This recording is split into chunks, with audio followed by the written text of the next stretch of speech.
Hi, Chip. It's a privilege to meet you. Thank you very much for accepting the invitation. Thank you, Waldek. It's great to be with you, and I wish we were in person together. Hopefully one day, but I remember, I think we started the correspondence between us like a few years ago on the email, and then it started to, for me at least, to be evident that this is the guy which is, I think, equipped with the one, for me at least that time, I was step by step discovering the qualities, but he's open. So thank you very much. Thank you. Thank you. No, it's me. Thank you again. And I was thinking how we should present yourself to people who maybe do not know your story, because you were the great entrepreneur. You made your business. You exit that business, then you join one of the most successful startups in the, I would call it, human history. Then, and you turn it in a different way that maybe even you expected at the beginning, or the founders expected. Then you wrote the books, that many of them, they are bestsellers, but also you are doing something which is, I think, most of your activity today focus on that activity. How we should then define, for those who don't know you, Chip Conleyem is? Chip Conley is a strange man. There are very few people who like to run companies and start companies and also like writing books. I've written 7 books, so I'm an author, often at the intersection of psychology and business.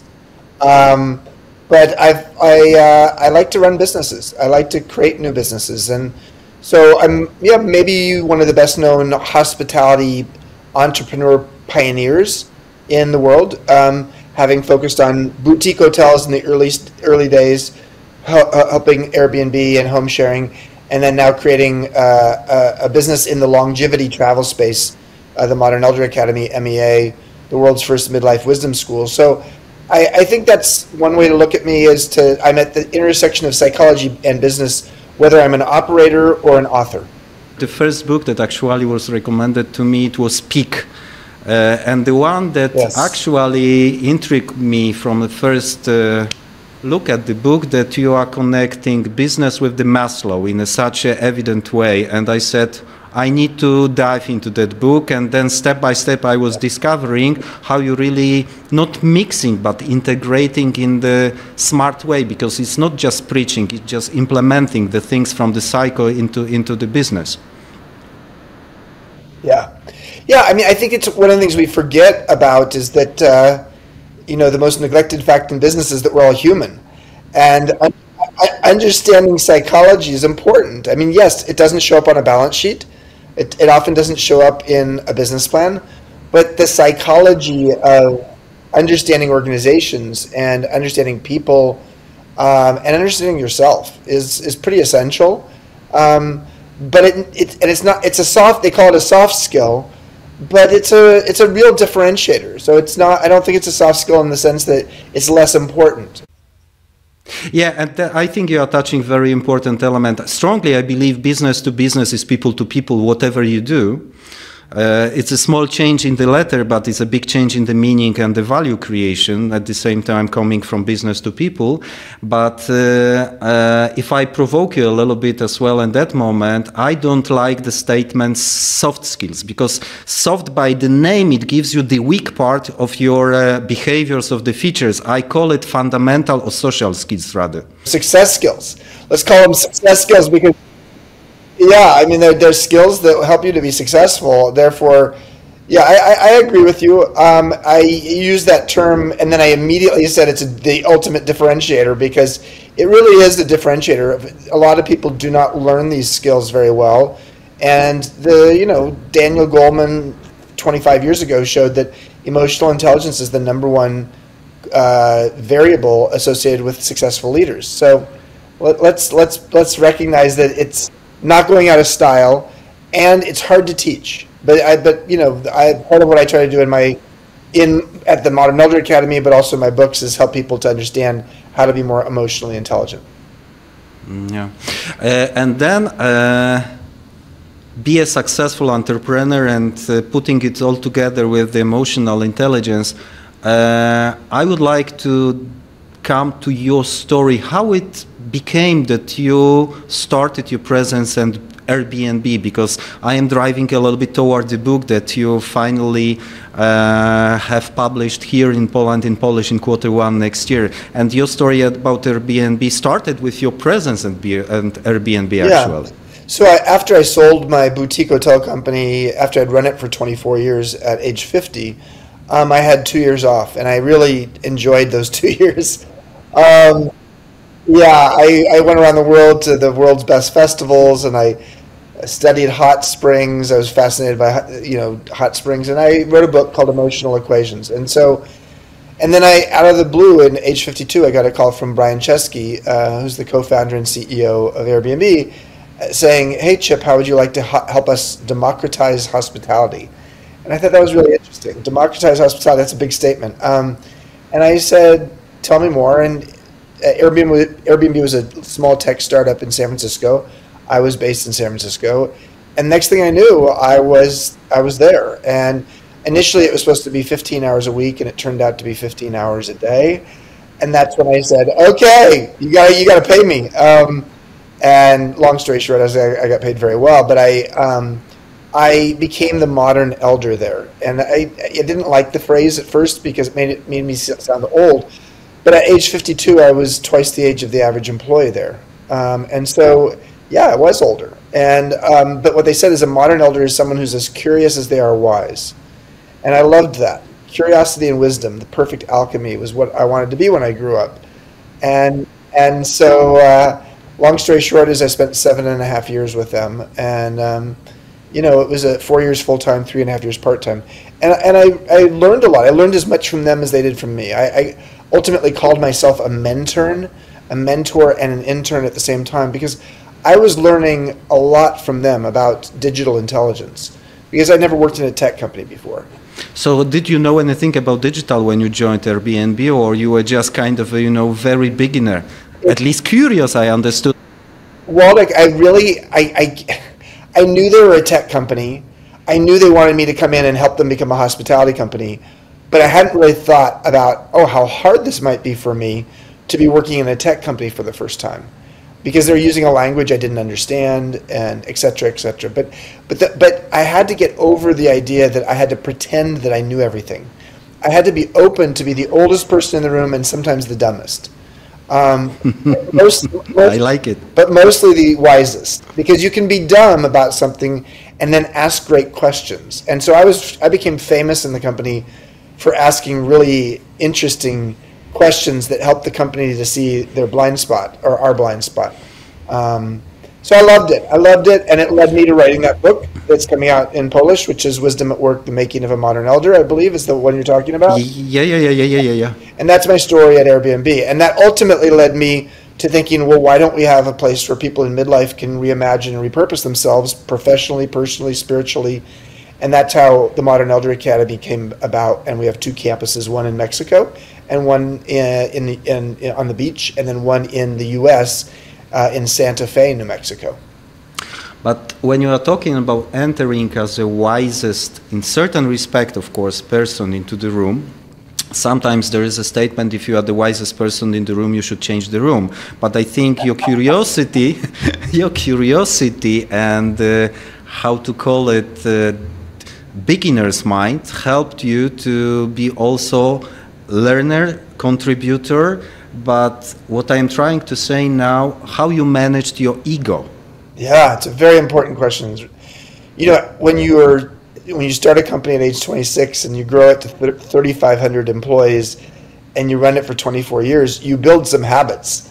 And some of my habits were, I liked if there was an article about the company, I wanted myself to be on the front page. I wanted a photo, and I like making decisions. I'm pretty decisive. So yes, I would tap into other people's points of view, but I like to be able to be one who makes the decision.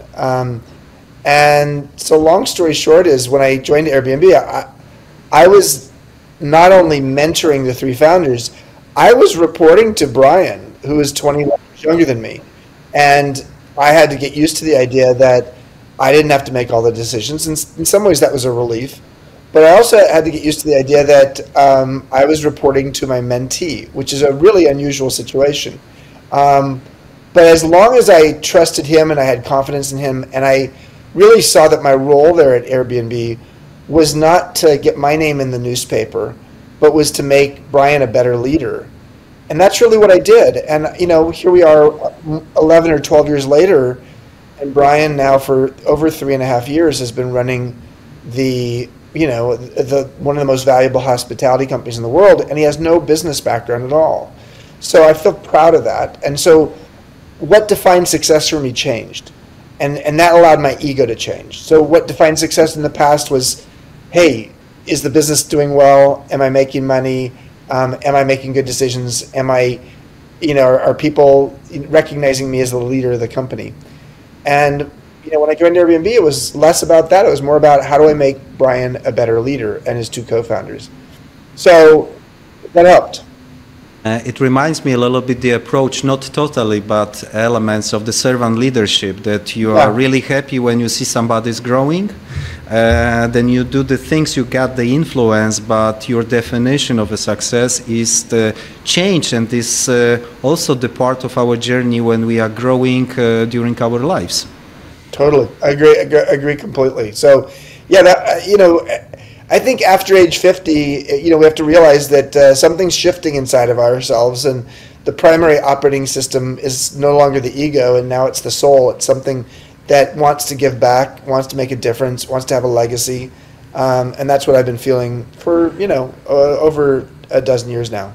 Yeah, because especially when you are successful and you've got kind of a habit of being successful, and you are on the top of the ladder, sometimes there is no other step on the ladder. You need to change the ladder or redefine the ladder on which you are climbing, or maybe climbing is no longer a way to go forward.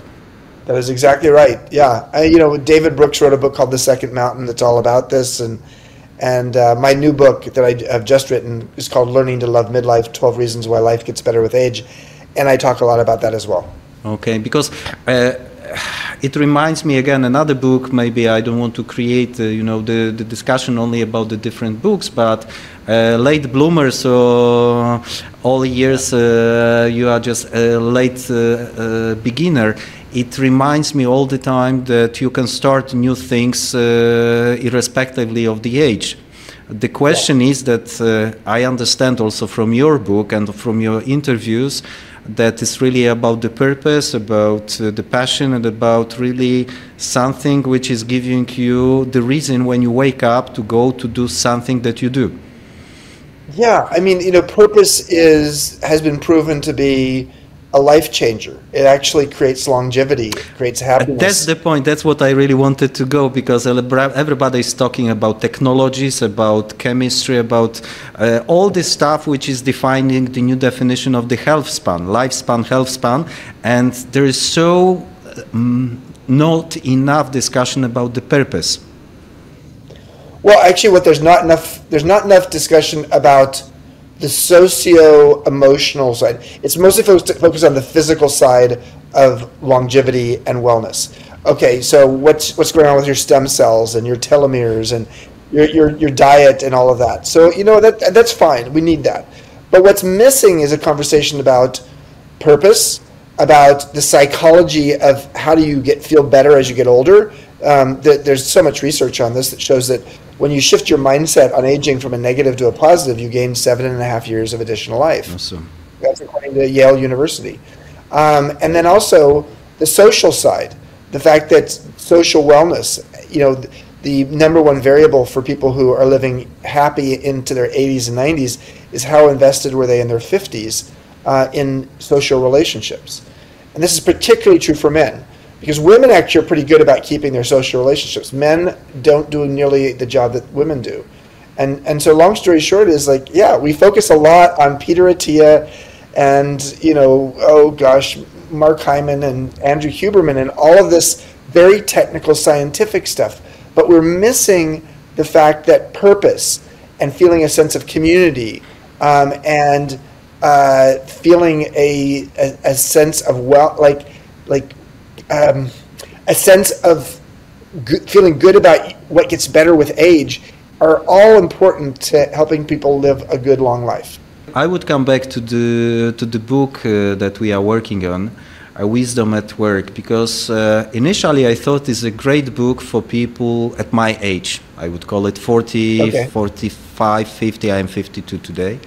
But I more and more am convinced that this book could be also a great inspiration for young people to have hope, because they will be living even longer. So maybe they can have the sense of urgency already today, and for those who are older, it's also hope book, I would call it, because you can repurpose your life or find the purpose also in this combination between generations. How do you feel about it? I totally agree. I think there's two reasons why younger people can find it helpful. Number one is, yes, as you've said, younger people will be older people if they're lucky, and so therefore it's a precursor to that. But number two is the book is really a testament to the value of intergenerational collaboration and diversity around teams. You know, how do we create more age-diverse companies and teams? How do we value the fact that a younger brain is fast and focused, an older brain is more holistic and connecting the dots? And when you put those brains together, you get the best of both worlds. And there's a lot of data that supports this, including some beautiful studies at BMW in Germany. So long story short is I think the book is very relevant to people at any age because it's also about wisdom. How do we cultivate and harvest wisdom in our lives? You said once that wisdom is not what you learn, wisdom is what you share. And this is also the part of our initiative here in Poland when we collected, because initially I was calling my professional friends from different C-level, etc. And I said, guys, it's great that we are in such a gremium, but maybe we should call also young people to give them the chance to learn, but also for us to give us the chance that we are not just complaining that we are getting older. Because let's get some fresh air and let's create something by definition. Let's walk the talk. And that's how we created this concept of generation for generation, not two, but for generation, because it goes both ways. And it's also, as I said at the beginning, hopefully the sign of curiosity and openness. Yeah, I love it. I mean, I think we are in a different era, and we have people staying in the workplace longer, and we have power in the workplace moving younger, partly because of the digital intelligence that younger people have. And so in the United States in 2025, next year, the majority of Americans will have a younger boss. We have never seen that before.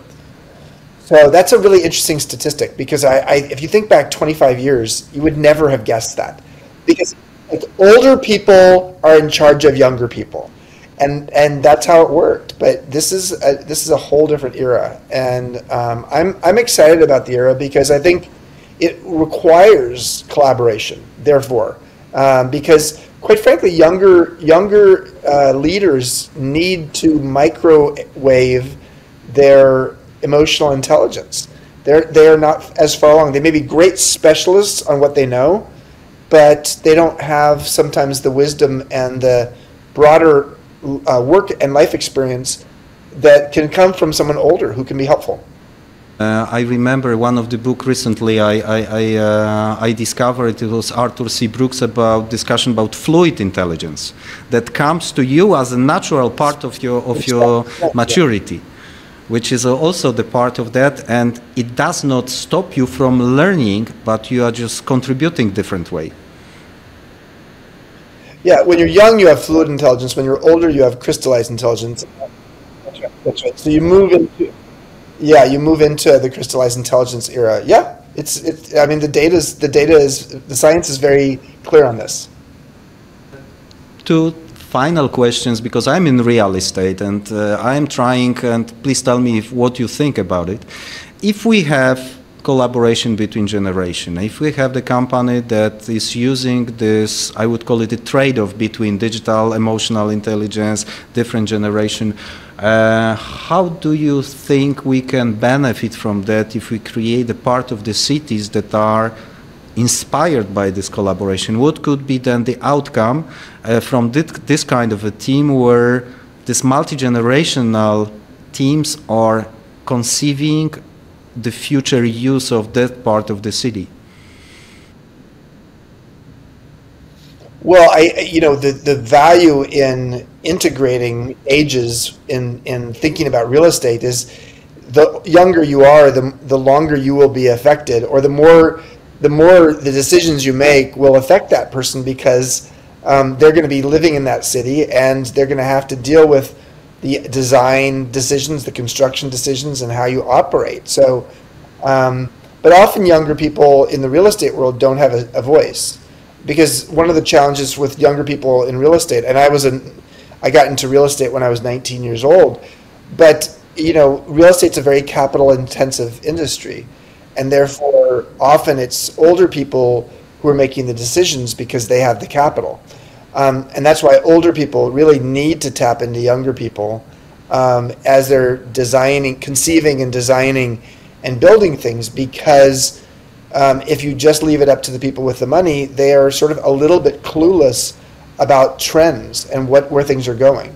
So one more reason why an intergenerational team makes sense. Sometimes my job in real estate like a time machine, because what you conceive today, it will be present in 10 years, for example, yeah. And you need to try to imagine how the world, how the social rituals will look like in 10 years from now, especially after those changes that today we see how they accelerated. And even more, this real estate will be present in the world for another 30 years. So you need to think future forward, and this young generation may support this in the beautiful way. Yep, agreed.